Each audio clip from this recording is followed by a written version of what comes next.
welcome to my YouTube serial Scuola Immaginaria della Lira, or SIMM. As I promised, this time I want to explain the alternative lira tuning proposed by Sterling Scott Jones already in 1995 and accepted by myself only last year, applied to the alto lira. See under the additions on my homepage. Later you shall hear the chords and see the diagrams showing the differences between the normal and Jones tuning. Alternatively, with my text, I shall demonstrate some pieces using Jones tuning played on alto lira. This addition to my Lire Method I is available for free to all colleagues who already purchased or decide to order it. The changes occur mostly in the first two levels, A. Beginners and B. Intermediate, where most examples are given in staff and tablature notation. For the third level, C. Advanced, I thought this was not necessary. Sterling Scott Jones, in his excellent book on the lira da braccio, proposed version of tuning which has an interval of fourth instead of fifth between the highest two strings, following the pretorius information. As we know, both Lanfranco or the Pesaro manuscript give the interval of fifth in this case. Even if the difference is not so significant, it is only the highest string where the tuning change. It affects the fingering of chords and melody flow. Some chords using the highest three strings or all of them on the fingerboard are rather useful and easier to perform than similar ones from the Pesaro manuscript, and some other must be changed. As I have written in my Lire Method I, all rare information on lira's tuning is relatively late, some 40 to 70 years after this instrument experienced its most glorious days in hands of most renowned artists, humanists, and musicians. In the case of Pretorius, this happened even 150 years later. I shall start with Lanfranco and his work Scintille di Musica, printed in Brescia in 1533.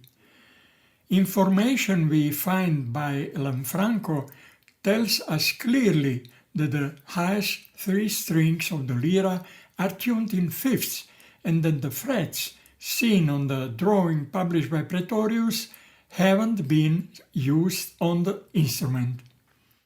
Only 10 years after Lanfranco, Ganassi mentions lira da braccio, gives some important hints about the playing technique and singing accompaniment, and promises to write a book about this instrument, which he never did, or it was lost like so many other publications from the period. In both of his works devoted to the viol, Regola Rubertina from the 1542 and Lezione Seconda from the 1543, he gave many music examples for the viol, but not a single note or tuning for the lira de sette corde, as he called this instrument.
suppose that some 10 or 15 years after Lanfranco, or about the same time Ganassi published his works, Tempesta Blondi wrote several pages containing the chords and several pieces for lira in the manuscript from Pesaro, with exact tuning and 2 fragments.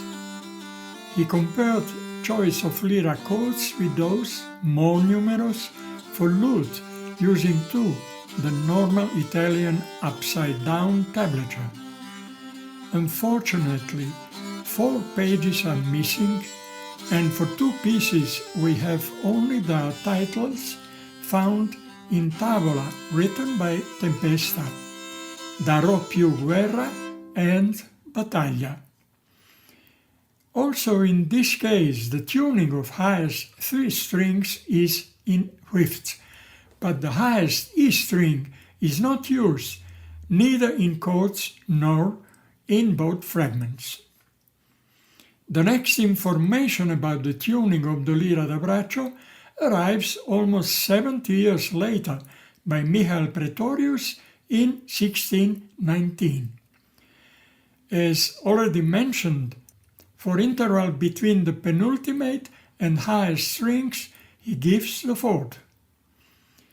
We could argue if Praetorius is a reliable source for lira da braccio, which during the first third of the 17th century probably ceased to have been used, and to question, was the Jones decision right or probably exaggerated? But there are some things which could prove his idea. Lira da braccio developed directly from the late medieval or early Renaissance fiddle in Italy called vihuola. Its tuning used interval of 4th between the highest 2 strings, and even if there are no written evidence for this, it could be possible that at least at the end of the 15th and beginning of the 16th century, this was the way many liras have been tuned.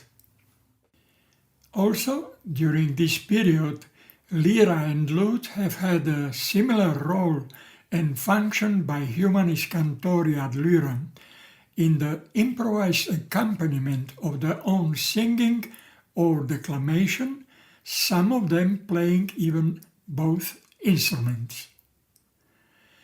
Before proceeding with chord variants, I wanted to make a small excuses about possibility to tune the alto lira like the viol it est lute. As I wrote in my Lire project in 2001 and in 2019, and repeated in my Lire Method I Lira da braccio, I asked myself why lira da braccio players haven't tried to tune the instrument like viol, which 6 strings have been tuned like a lute, because this would be also closer to the medieval fiddle tuning number 2 given by Moravia. Sterling Scott Jones proposed in 1995 to make at least one step in this direction using the interval of 4th between the highest 2 strings of lira. Recently, Federico, one of my Italian pupils, asked what I'm thinking about using the viol tuning on the lira. So I decided to make some experiments to see how this hypothetic tuning would function concerning both chords and combination of melody with chords. As we know, due to Ganassi and his solo ricercari and vocal piece intabulated for voice with viol accompaniment, the chords have been used on the viol already during the first third of the 16th century. It is interesting to notice that Ganassi, presumably coming from the lute, which could be deduced also by one of his pictures, decided to use on the viol the Italian upside-down tablature. The vihuela type, where the highest line represents the highest string, would be easier for any bowed instrument player. Here you shall hear the results of my experiments. Not having appropriate instrument to record them, I used a kind of simulation based on samples made with my treble viol some 16 years ago. Some chords could be performed in high and lower register, and some in the lowest register too. We shall start with the highest register. G minor, G major, D major minor, D major, D minor, E major, E minor, E flat major, A major minor, A major, A minor, C major, C minor, F major, F minor, B flat major.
As the next, in the middle of the fingerboard comes the lower register. B flat major, D major, D minor, G major, G minor.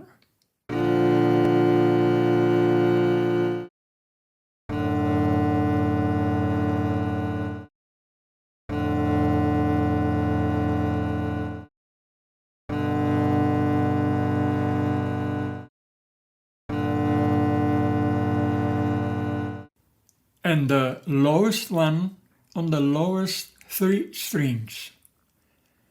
F major, D major, D minor, C major minor, C major, C minor, G major, G minor. And to finish, G major using all 5 strings on the fingerboard and pizzicato bass string, and G7 chord using 4 strings.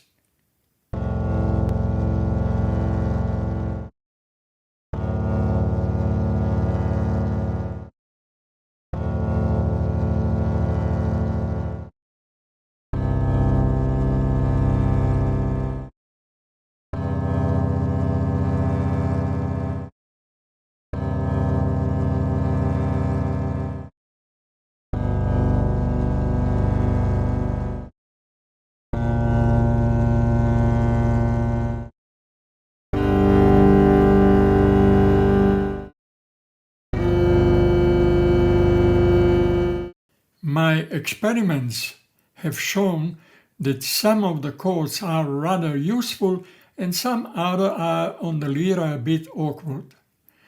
To use the Italian lute tablature directly on a bowed instrument is not impossible, but a bit problematic, and the upside-down view of strings too would ask for certain practice to accommodate. This would certainly present less a problem if you are holding the lira like the lute, as seen on some examples of iconography.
Ideally, one would try to learn to play directly from the lute tablature, which could be an aid when choosing a new repertory or selecting the modules for your improvisation.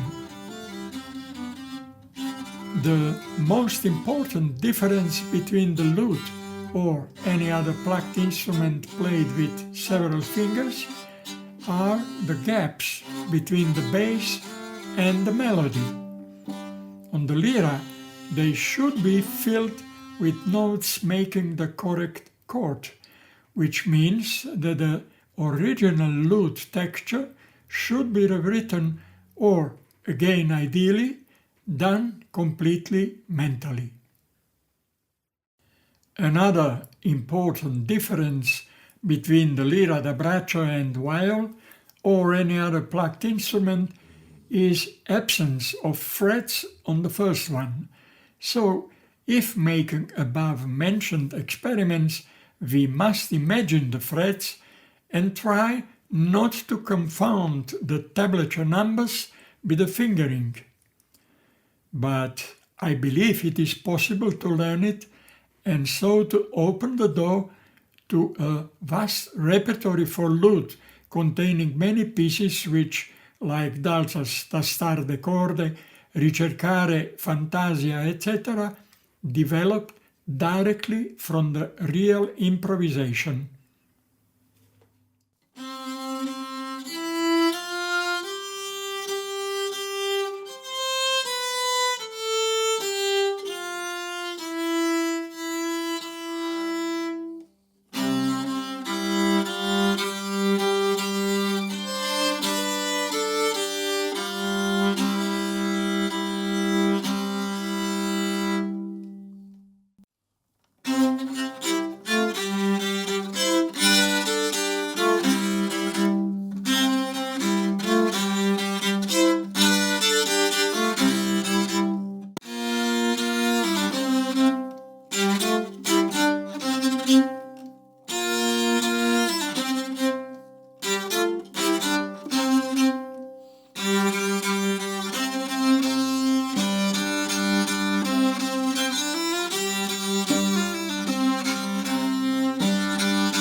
As we know that several lira players also played lute, i.e. have accompanied their singing on both instruments, this idea is not so strange. But we must ask ourselves why Ganassi didn't choose and recommended the viol tuning for lira players, but instead gives the lira way of playing and accompanying the singing as an example for viol players. Also, why Tempesta Blondi, who probably played the lute too, instead of the lute or viol tuning in fourths with third in the middle, decided to notate the chords and short music fragments for lira, choosing the violin tuning in fifths with 2 octave doublings. Presumably, this was the tuning used by Blondi's colleague, who demonstrated to him the lira playing and explained how to play the melody with chord accompaniment. In this video, through several examples, I shall show you the important and evident difference between the two alternative tunings, adding also some chords which haven't been demonstrated in the SIMM number 4, Lira 1.1. The playability of some chords will depend on the size of your left hand, i.e. fingers, and your instrument, particularly if your alto lira has been made after one of few presumed originals or iconography. They could be, like my lira, rather big. In any case, this alternative tuning could be especially useful for players of the medieval fiddle and gives also the possibility to choose for all others, particularly for the beginners. For students who are accustomed on violin or viola tuning in fifths, this tuning will ask some time to feel completely comfortable. You will see the diagrams for both alternative tunings, but here only the new one proposed by Sterling Scott Jones. We start with C chord, major and minor using 3 strings, major and minor using all 5 strings on the fingerboard, suspension 4th of 3, and 7th chord. C chords,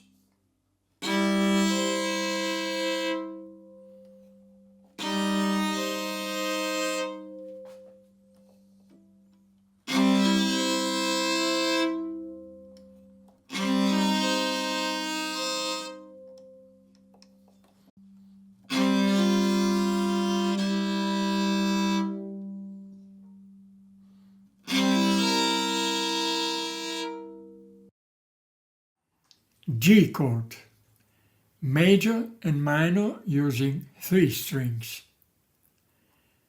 major and minor using 3 strings adding the pizzicato bass string, major and minor playing all strings of the lira using thumb on the lowest string on the fingerboard, suspension 4th of 3 adding the pizzicato bass and 7th chord.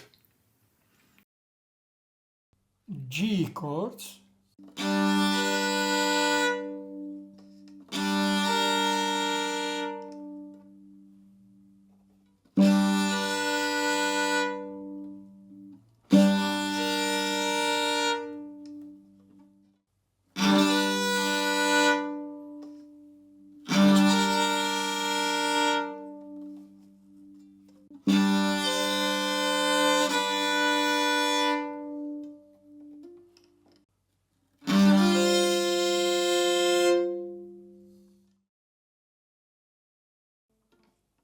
F chord, major and minor using 3 strings, major and minor using all 5 strings on the fingerboard.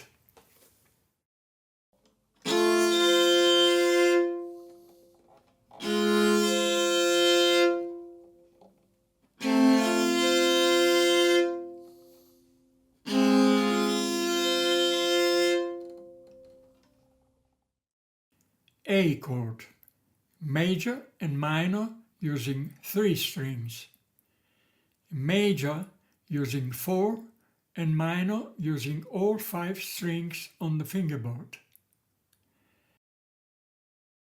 A chords,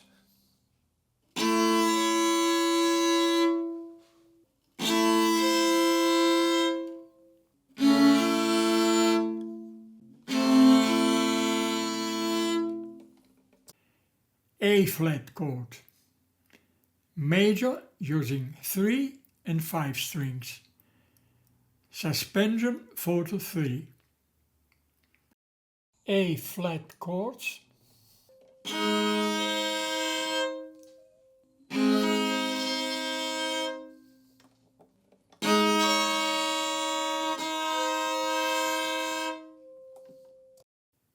B flat chord, major with 3 strings in 2 versions, the second one only in the case of smaller lira, and an alternative using 4 strings. B flat chords,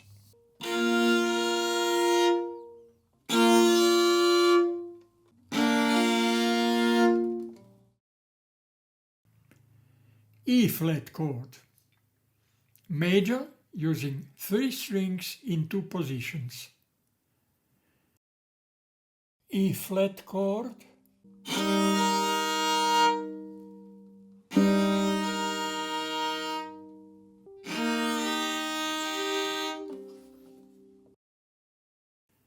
D chord, major in the case of smaller lira using 3 strings and an alternative using 4 strings.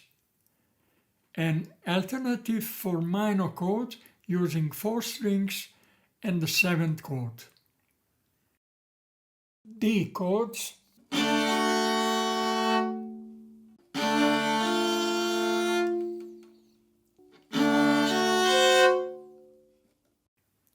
E chord, major and minor using 3 strings, minor adding pizzicato bass. E chords,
as a demonstration of how to harmonize the monophonic dances of the late 15th century or Quattrocento, in this video I already performed several dances composed by most prominent dance masters of this period, Domenico da Piacenza and Guglielmo Ebreo da Pesaro.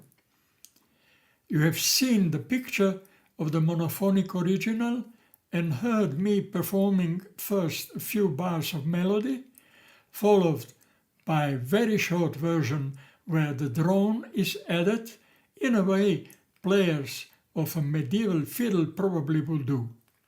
At the end, I made a sample harmonization with some chords. As the last composition, you have heard the Franciscus Bossinensis Ricercar and the instrumental performance of his frotola Ahimè perché mai privo. To conclude, I shall perform Hans Neusiedler piece Gassenhauer. Originally, it was composed for the lute, but sounds very good on lira too.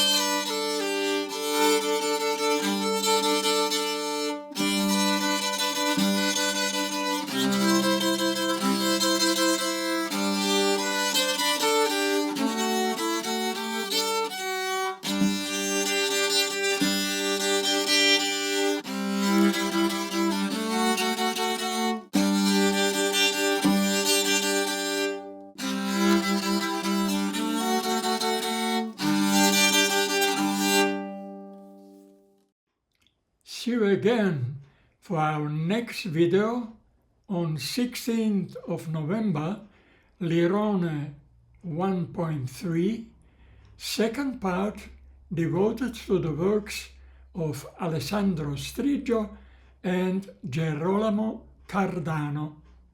Bye.